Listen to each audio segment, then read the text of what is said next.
just want to explain the diminished substitution I used in yesterday's video. When you play a C diminished arpeggio, C, E flat, F sharp, and A, from those chord tones, you get 4 different dominant chords: C7, E flat 7, F sharp 7, and A7. But this is when it gets interesting. If you move up a fret from the D flat, you get, and we follow the same diminished arpeggio, we get 4 diminished chords: D flat diminished, A diminished, G diminished, and B flat diminished. Now, all the dominant chords can be substituted between them, and also each diminished chord can substitute any dominant chord.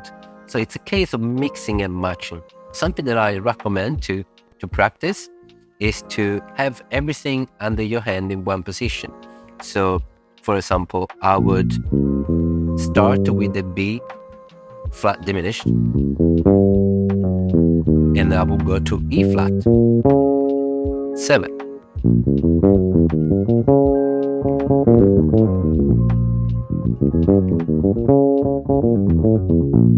Now, this is a typical movement for me, especially on the first feel, like this one.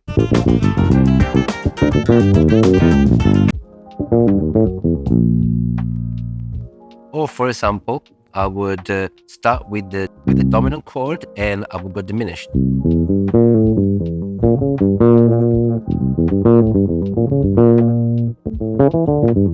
You can use all of these licks on any of those dominant chords.